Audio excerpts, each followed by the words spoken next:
to What You Will Learn. My name is Adam Ashton. And my name is Adam Jones. Today we're taking you through the best bits of Beyond Order by Jordan Peterson, 12 More Rules for Life, and this is part 2 of our 2-part series. So we did our part 1. You don't have to listen to part 1 to listen to part 2. They're totally separate. They're 12 rules for life, or the 12 more rules for life after a follow-up to his smash hit. And these rules are totally different to the first lot, but they're phenomenal rules nonetheless. Absolutely. So the first book of Peterson, 12 Rules for Life, that was all about being an antidote to chaos, not wanting chaos in your life. This book, it takes the other side of the yin-yang symbol and says beyond order. So it's actually moving from order into chaos. And hopefully between the 24 rules, you find a nice balance between the two. Exactly. So for this episode, we're going to talk about 3 rules. They're largely to do with interpersonal and relationships and your relationship with institutions, I guess. And so we're going to cover Rule 3, do not hide unwanted things in the fog. Rule 10, plan and work diligently to maintain the romance in your relationship. And rule number 1, do not carelessly denigrate social institutions or creative achievement. Sometimes little things just build up in an interpersonal relationship and they just seem so minor that there's no point even bringing it up. But over time, these things add up, and using the metaphor of the straw that broke the camel's back, sooner or later, it could get to that point where it just totally sucks because you've let so many of these things pile up for so long. Especially the things that happen every day.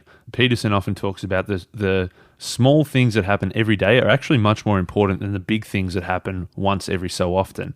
And so if there's something small happening every day, you might not think it's a big issue, but it just builds up, another piece of straw, until eventually you may crack. Yep, and those things that build up, a lot of the time, they're hanging in the murky areas. What is the fog?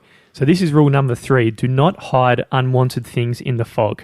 So Jordan Peterson, in his work as a clinical psychologist, he had a client. She was a well-respected professional. She was a very kind and very caring person, but she was also very unhappy. And this actually stemmed from, she had anxiety about a career transition, but really deep down, Peterson, doing the psychology stuff that he does, worked out, it was actually boiling down to her marriage and the fact that she wasn't comfortable in her own home. She did not feel like there was anything in her home that was actually hers. It was just her and her husband. They didn't have kids, but she felt like every time she walked home, she was walking into his house, not their house. Now, the husband here, he was a huge enthusiast of like 1960s and 1970s pop art. He absolutely loved it this much. He spent all his spare time just looking for art galleries with these sort of things. And over the time, he gathered so much of it, it just absolutely filled their house. So it was full of these decorative objects chosen by him. And her style, on the other hand, was very different to his. She was much more of a minimalist, Steve Jobs style, where she just wanted nothing in the house whatsoever. But at the same time, she didn't really know what she wanted. So she wasn't in a strong position. So on one hand, you've got him. He's very strong. I love this specific style of art. This is what I want. She didn't really know what she wants. She just knew that she didn't want that. But at the same time, she was just like, one more painting. What's it going to matter? It's not a big deal. I'm happy for him to go along and, I'll sit in the car while he goes and buys this pop art. At the end of the day, it's a trivial thing. I'm not going to fight about it. Absolutely. Well, you can imagine every weekend, he just rocks it up. Hey, don't know, let's call her Susie. It's always Susie. Hey, Susie, I just got some more art from the gallery. It's like, Dolly Parton ripping the guitar out and singing the songs that she sings, whatever they might be. And obviously a little thing like that on the wall, it's not a big deal, but over time they build up and build up and build up, and to the point where she is here, where she feels like a stranger in her own home. But of course, she never went to war. She never had a fit of anger. She never exploded into a rage. And for decades of her marriage, she never had any outburst, and she never directly or conclusively confronted the fact that she hated her own home and that she felt actually like almost a subordinate to her husband's taste. Instead, she just let him have his way, and repeatedly, increment by increment, at all these little tiny trivialities, one thing here or there doesn't really matter, but in sum, it turned into this massive problem. Yeah, so there were hundreds of these little decisions over time, art just being one of them. And each of these were a weapon of some unspoken and destructive decades-long war. Unsurprisingly, eventually the couple did split up. Yeah. They probably just hated their time together for a long time leading up to that point. Yeah. In the divorce, who do you reckon kept all the art? I'd say you got to keep it all, hopefully, yeah. If it was she worth wouldn't something, want half of that. She might have gone to sell it or something. sometimes letting it build up and build up and build up is the default mode of things rather than actually just going to war with someone. After reading 33 Strategies of War, which we'll be doing at some stage, I realised I had my own personal drama, a bit like this lady doing her own art. And through that book, I became conscious and became a willful warrior as opposed to just a little peasant on the sidelines. And I was with a colleague that over time is much more experienced. I can speak about it now because I've actually left there and gone to a new job quite recently. But I'd say over the period of 6 months, things stacked up where he just kept throwing work on me as if he was my boss. If you look at the org chart, we're horizontal. He's much older, but he's definitely not my boss. So over time with that situation, I obviously didn't like it, and he was making me do some dumb shit, and I didn't really want to do any of the work he was throwing on me. So one day, I went to war, pulled everything out of the fog. As we'll cover in 33 Strategies of War, I occupied the moral high ground and appealed to teamwork in front of the whole team in a meeting. It was very awkward. But immediately after that situation, things were much, much better than they'd ever been, and all the things were taken out of the fog. So what is this fog? This fog is this murky mist that really shrouds everything, and the fog is a sense of uncertainty and unknowing, I guess.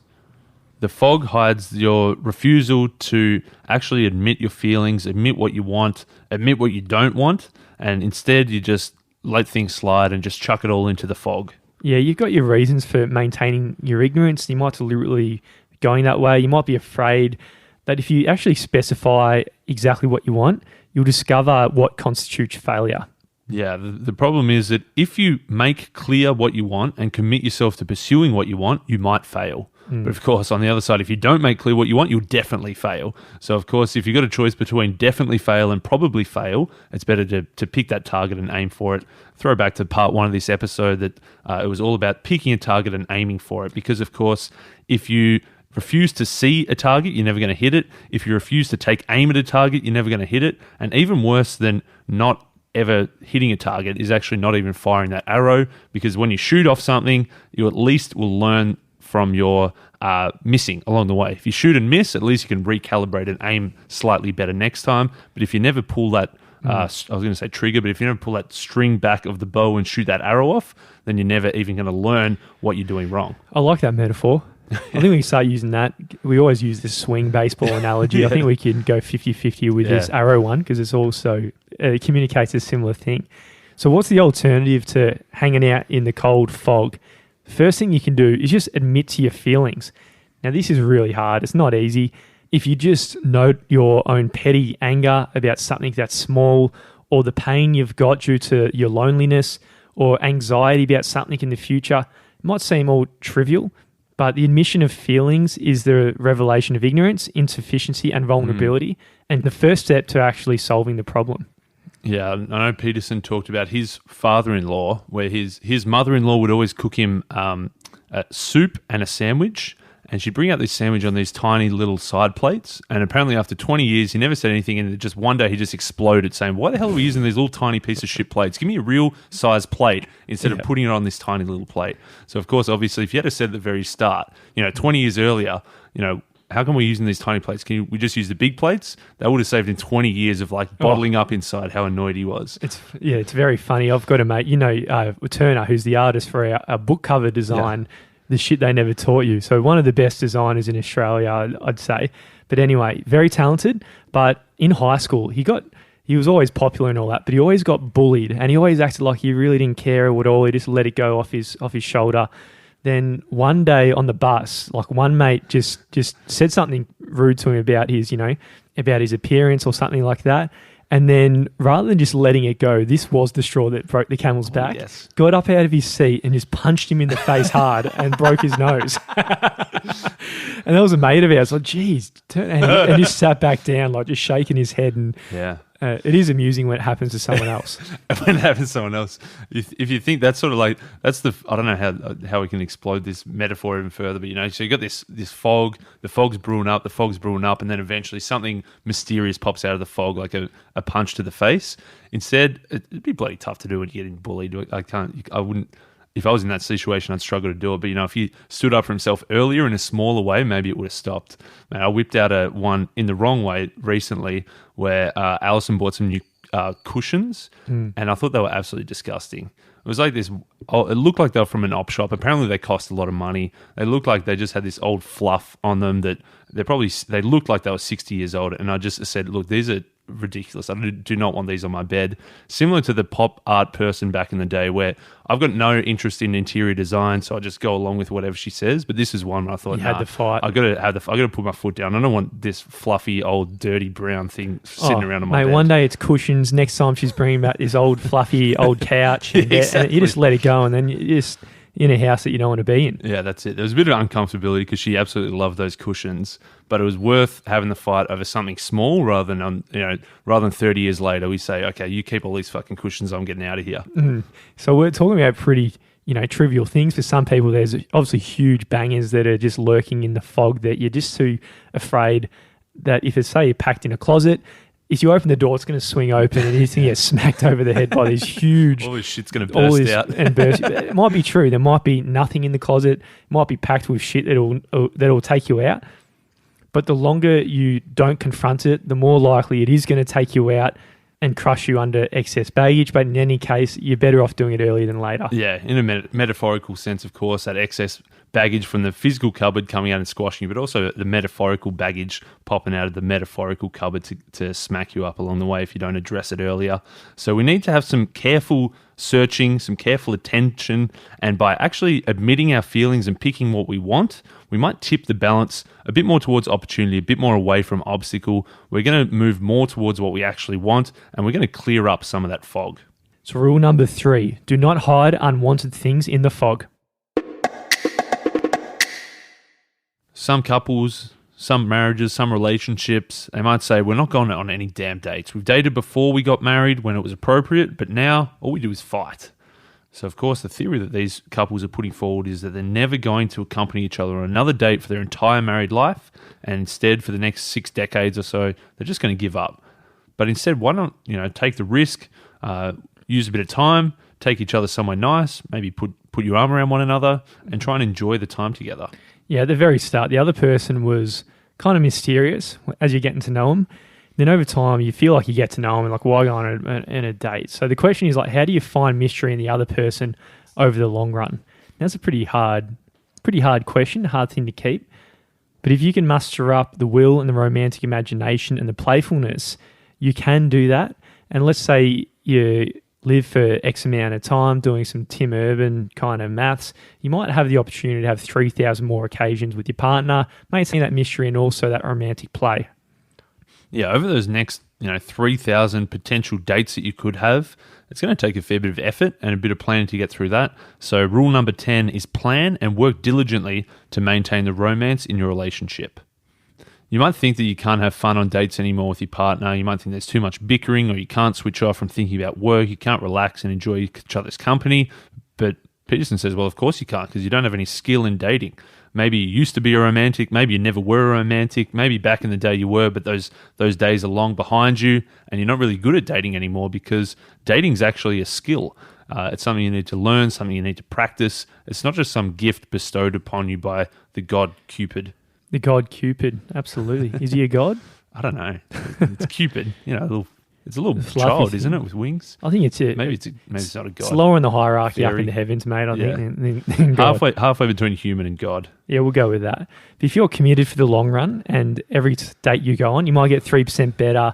And we're talking about dating your actual partner, not going on with new dates with other people. But as you prove in this area, you're putting conscious effort into making the relationship better. With care, you might rediscover the person you have chosen and find a bit more mystery within them.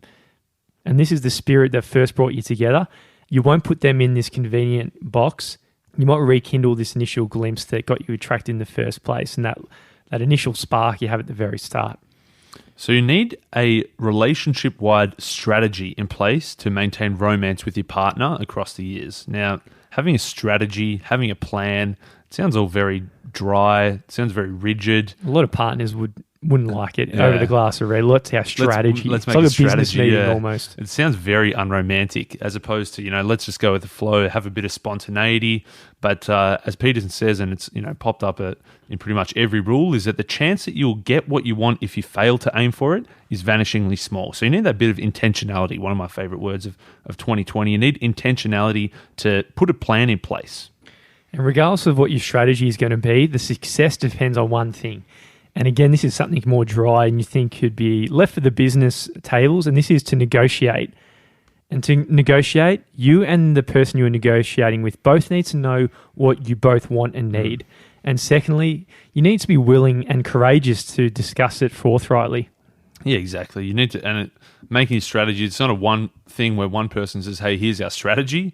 Obviously, that's a shock in negotiation. You need both parties to be fully bought in and both parties to have their voices heard. Because really, marriage, it's a vow. There's a reason to have it. When you announce publicly, basically you're saying, I'm not going to leave you in sickness or in health, in poverty or in wealth, and you're not going to leave me. It's actually a good, a bit of a threat almost. But it's also a promise just to say, look, no matter what, we're not going to get rid of each other. Let's stick together for the long haul. And of course, if you're going to stick together for the long haul, you probably need a bit of a strategy, a bit of negotiation, so it's worth it. Yeah, if you're not married and you don't have that commitment and things go to shit, you've always got that little trap door. It's just to get out and avoid the suffering at all costs. But when you make that commitment, you have to just power through. And if you listen to the previous episode, when you go through that suffering, you might end up more like a diamond than just a weak lump of coal. Yeah, nice. And again, we'll throw back to paradox of choice, saying don't take the option. If you've always got the option in the back of the mind, at some point I can swap this person for someone else, it's just like a cognitive load and you're probably going to not enjoy your time as much. Whereas if you just say, the door's shut, we're doing this, the next 50, 60, 70 years, we're locked in, then you're actually going to enjoy that relationship a lot more. Well, paradox of choice, that spoke about 21 jams versus 6 jams. And they made the comparison there. When we're talking about the dating scene, there's 7 billion people in the world. So if you do the math, you're not just talking about one piece of jam. You're talking about probably hundreds of millions out there who could have made a good partner for you if you're really honest about it. And you don't really have the time in your life to go out and try them all out and find the perfect one. And the probability that you found the optimal person is pretty much zero. Mate, are you going to whip that spiel out when you do your speech at your wedding just saying, look, the probability that you're the one is 0, but I'm willing to negotiate. Are you going to whip that out? How's that going to fly? I don't think they'd go down too well. I think, mate, it's been in the something I've been thinking about. It's probably the most unromantic thing you could ever say, but I think it's true that there's almost no chance that there's this magical one, and if there was, there's almost no chance that you found the magical one. They're probably full of shit. Yeah, exactly. Or you're full of shit. But at the same time, if you just choose actually this person's going to be the one. So Peterson says it's not about finding the one, it's more about making the one. There's a big difference there.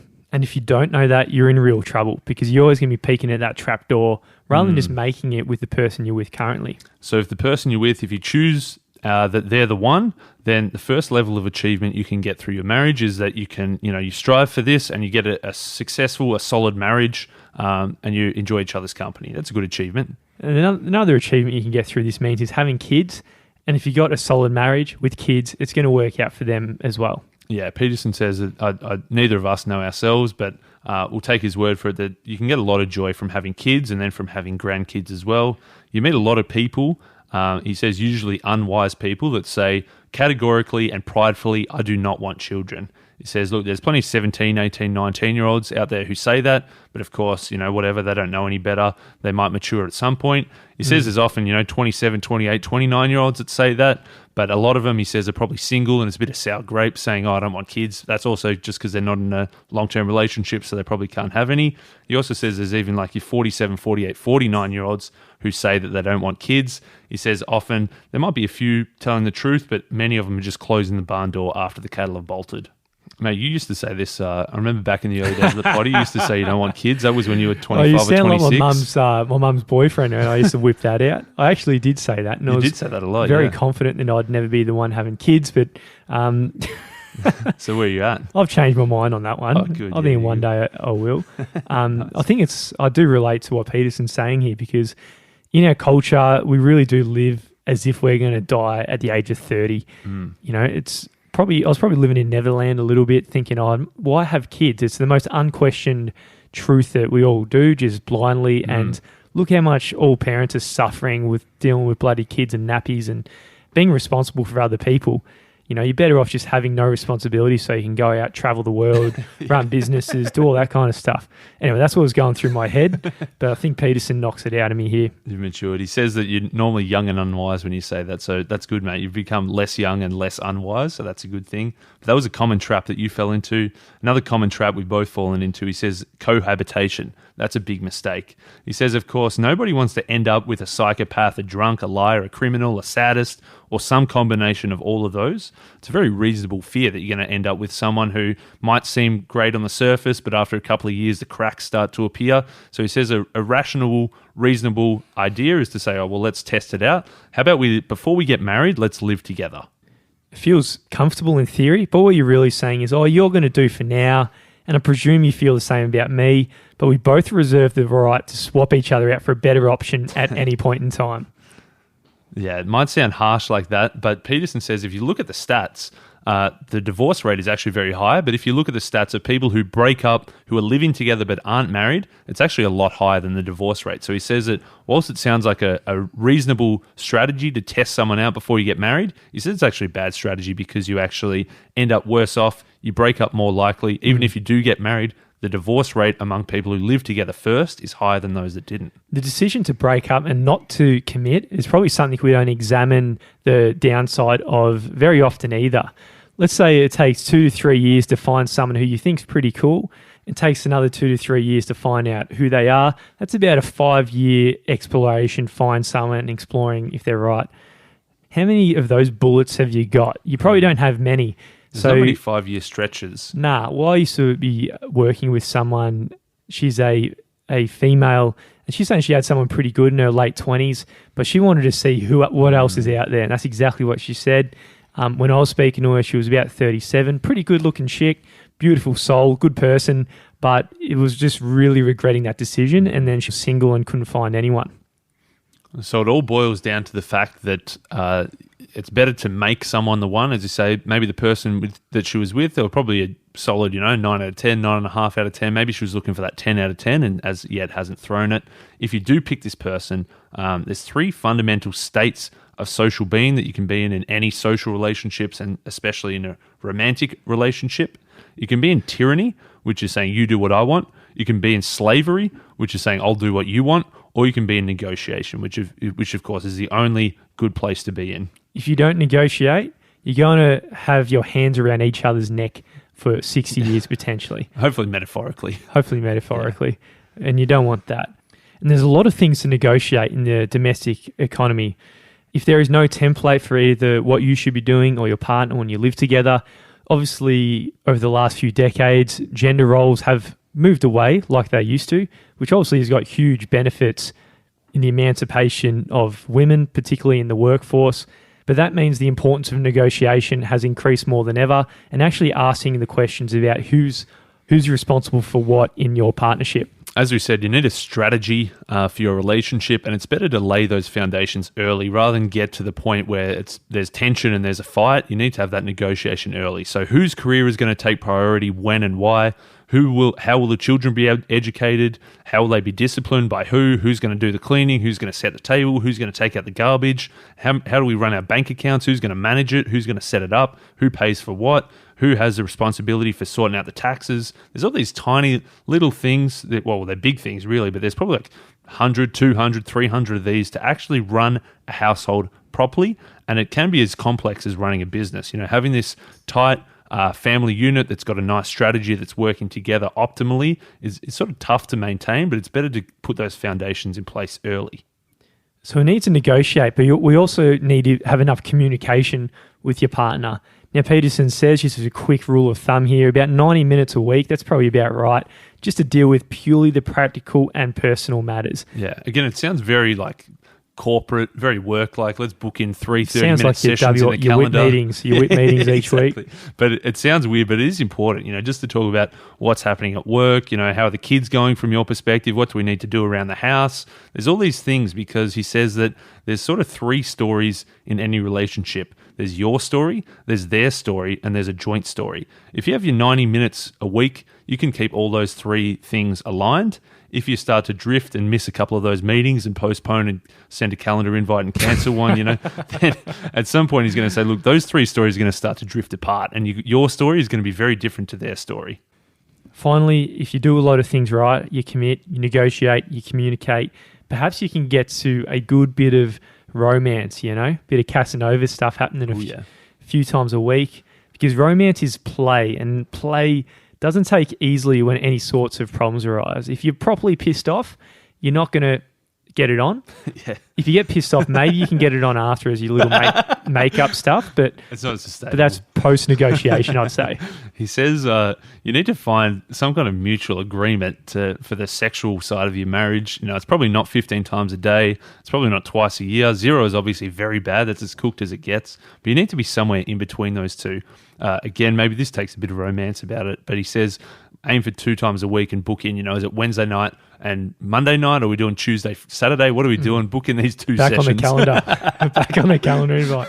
Again, very unromantic, but maybe if, you practice it up and you've got them booked in, maybe it means you're not making a move and getting rejected. Maybe if you just know, look, I'll leave you alone Wednesday through Friday, but if you give me a Tuesday and a Saturday, I'll be happy. And then maybe you can start to dial up some more kinky stuff. Yeah. He's not actually specifically saying kinky stuff or calendars or anything. He definitely said calendar. He said book in. No, he said book in Monday, Wednesday, or pick 2 days and lock them in. Oh, there you go. Man, this bloke. There's surely no chance this bloke's listening, but I was talking to a bloke the other day. 47-year-old bloke. He's got a 34-year-old missus, and he opened up to me and he said, in the last 3 years, I've had 4 roots. And he said July 2020 was an absolute phenomenal month. He had 2 in a month, and he's had 0 since then. So obviously, these guys aren't negotiating. They don't have a relationship strategy. They've got nothing going on. They're not doing any of these things that Peterson suggested. He needs to start to go back to the calendar, I reckon. Go back to the calendar. Might even just think about what her fantasies are, right? Just whip on a tuxedo and Peterson says that. So maybe that's a few decades ago and Peterson's the problem for this bloke, he was saying she wants a ring and a pram, as in to have kids, and he said all I want is a boat and a caravan. So they're just, I think this couple's done. Yeah, well, there's no negotiation. Maybe you should send him this podcast episode. So rule number 10, plan and work diligently to maintain the romance in your relationship. The world is extremely complex, as we all know, and we need to reduce it somehow to decide how we're going to act within it.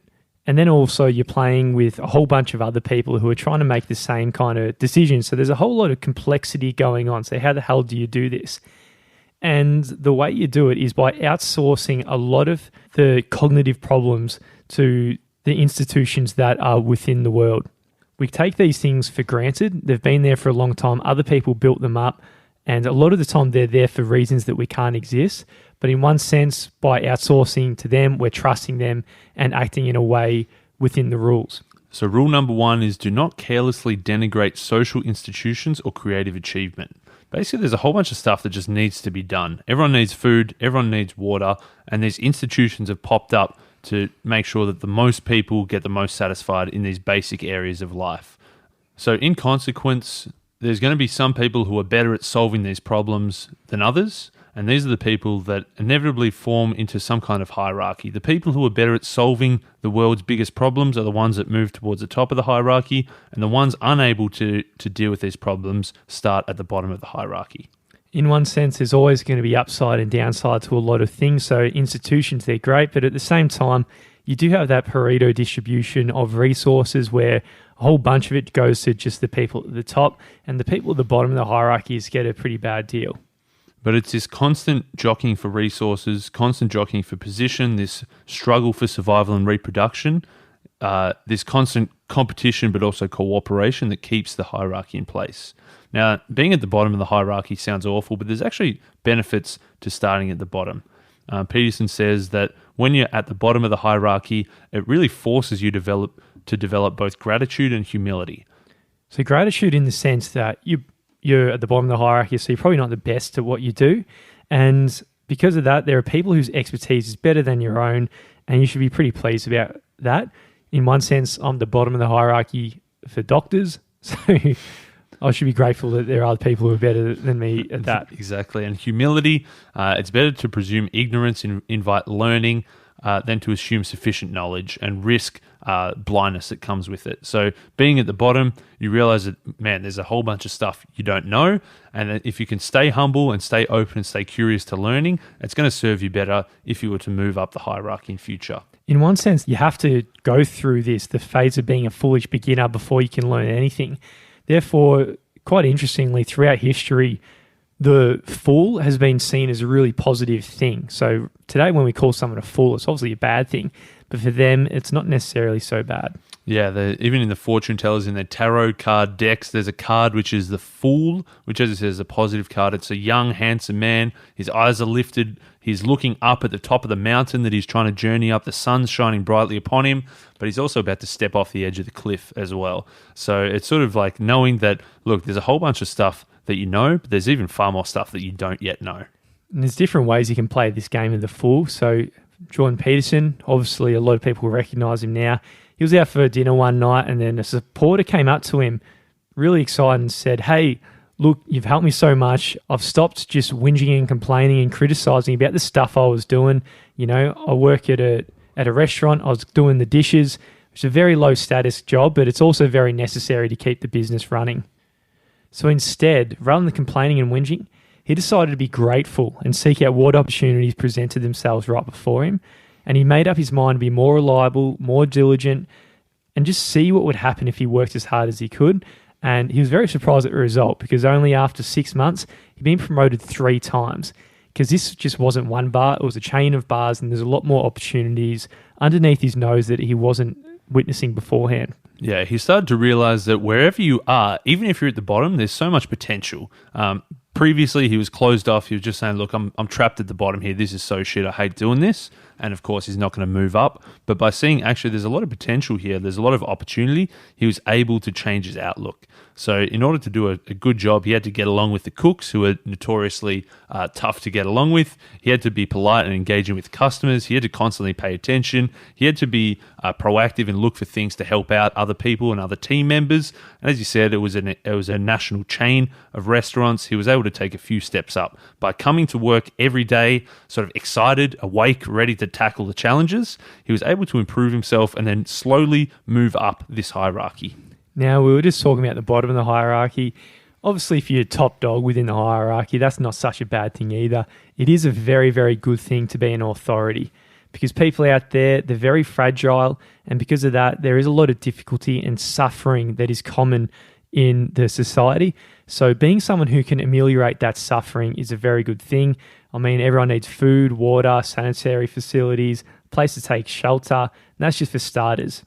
It takes effort, initiative, and ability to be able to solve people's problems. Just those basic survival level problems you said, but then as you move up Maslow's hierarchy of needs, there's other problems that come with that. So people who are able to solve problems for other people are going to become more valuable, and hence they're going to start to be less of a fool and more of a top dog. Now, in a perfect society, the very best people at solving problems should rise to the top. That's when society is working at its best. It's not necessarily just a power game, that is. It's all about authority that accompanies ability. Yeah, there's two. Ambition can be seen as sometimes a negative thing. If someone's too ambitious, often they get tarnished with it. It's a bit of a backhanded compliment. But Peterson says it's important to differentiate between 2 types of ambition. One is ambition for power. That's people who are power hungry. They want to get that power to tyrannically rule over people. That's a bad kind of ambition. A good kind of ambition is the ambition to actually help others and improve and generally solve the problems to improve other people's lives. Mate, so I'm going to drop a bit of a Peterson on the fly here. I was just watching Lord of the Rings last night. Oh, yeah. This might not actually go. Not Harry Potter, one of your favourites? No, Lord of the Rings. No, I don't like Potter, mate. But in it, when Frodo Baggins, he's got the ring, the one ring to rule them all, he's the only one who's got the heart to actually take that ring and not be corrupted by its power. Whereas all the other heroes within it, they know as soon as they get that ring, they'll be corrupted probably by the power, and it'll go to their heads and they'll do something different. So Frodo, the hero in this journey, he's someone who's able to take that right to Mordor and do it purely for the good of society. Mate, you said that was on the fly. I'm almost 100% sure that was in the book. I swear to God it wasn't. I swear to God. I think it was deep inside It was in your my brain. It's not in the notes, but I'm 100% sure it was in the book. Well, I think I had this willing in my brain, and I watched it yesterday. It was not in the book. Oh, mate, I'm claiming it. I'm claiming it. I wish I could give you more credit, but I haven't seen Lord of the Rings, so the only place I would have heard that was in Peterson's book. Maybe I read it, then I was watching it, and then in my brain I untangled it and claimed it. Yeah, that's it. That's what I think so. Well, let's jump to one of your other favorite movies, Harry Potter. We mentioned how much of a Harry Potter fan you were in part 1 of this episode. JK's done it again. She's back with some more deep, little story about wizards and stuff that actually reveals a lot about human nature. Well, if you think about it, there's this moral conundrum that in one sense, if you simply follow all the rules of institutions as they're laid out, that's not necessarily such a good thing, because you can get tyrannical power. And if it was just like that, there'll be no creative achievement, say 5 centuries ago, and things would just remain the same and there'll be no disruption whatsoever. But at the same time, you don't want just too much disruption where you're just tearing down every institution. So it's a very difficult question. Like, how can you find the balance between reasonable conservatism and revitalising creativity? Well, your mates Harry, Ron and Hermione seem to have done this pretty well. They're generally, for most of the time, they're willing and able to follow the rules, and they'll go along with whatever needs to be done, going through Snape's classes and doing wizard shit. And then... Mate, you've seen it a lot more than let out as well. And then, but at the same time, they also break the rules when they need to be broken. Like, sometimes rules are in place for a reason, but sometimes rules are just old and outdated, and sometimes they need to be broken. Tell us about Marauder's map, something you know a lot about. Well, this is a really interesting technology for the young wizards, because it actually provides the bearers of the map with a very accurate representation of all the explored territory within the physical layout of Hogwarts, which is a very good thing. And the only way to activate the tool is by saying something like, I solemnly swear that I am up to no good. So by being someone who's up to no good and breaking the rules, you get the whole territory. And to deactivate it, you say mischief managed. So, you're breaking the rules, but in a managed and somewhat of a deliberate kind of way. Too good. Well, as you say, like, you need to, I think we said this at the start, like, there's a lot of things that we already know. And that's sort of what our social institutions element of this rule is. That's the hierarchies in place to make sure everybody's satisfied. But then there's also a lot of unknowns that we don't know about. And really the only way to do that is to break a few rules and be a little bit creative, to step outside of the common bounds. Peterson says it's very hard to articulate exactly this balance, but he says it could be something like this. Follow rules, except when doing so undermines the purpose of these very same rules. So if you know what the purpose of the rules are and the rules are stupid, then you could probably break the rules. That's it. So you need to firstly have a solid understanding of the rules. What are the rules? Why are they in place? What's sort of the purpose behind those rules? That's why he's saying you don't just undermine the social institutions. They're there for a reason. You shouldn't just go out there and start tearing them down because you think on the surface they don't seem right. You've got to have a solid understanding of them first. But then at the same time, once you do have an understanding of that, that's when you got to start to break the rules, because you got to realize that every rule was once a creative act. And in order to break rules and make new ones, it takes creative acts again. And every time, it might seem like the wild person at first, but eventually, if you've done the right thing in the right way, people will realize, actually, this is a pretty good rule. Let's use this one now. The very world depends on this for its stability and dynamism, with this dual ability to understanding and breaking the rules. So rule number 1, which I guess you can break after reading this, is do not carelessly denigrate social institutions or creative achievement.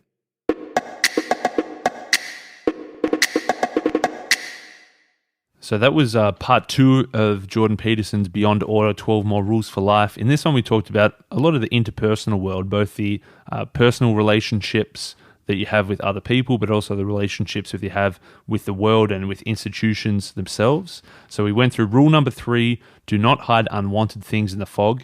Rule number 10, plan and work diligently to maintain the romance in your relationship. And rule number 1, do not carelessly denigrate social institutions or creative achievement. If you haven't listened to part 1, we covered all the personal rules. And rule number 4 was notice that opportunity lurks where responsibility has been abdicated. So a bit of a career development context. Rule 7, work as hard as you possibly can on at least one thing and just see what happens. And rule 2, imagine who you could be and then single-mindedly aim at it.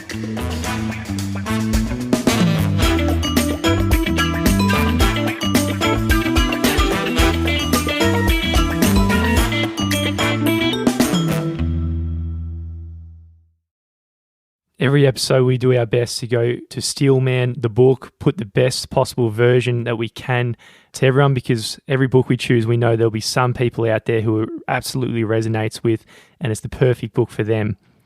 But sometimes in the Steelman, one of us will actually not really enjoy the book and actually give it like a 1 or 2 out of 10, whereas the other person might get it an 8 out of 10. But if you want to be in on what we give every book we do out of 10, then sign up to our email list. Every month, we'll give you a review and our ratings out of 10, and plus a little summary of what we've done that month. Go to whatyou'lllearn.com/email.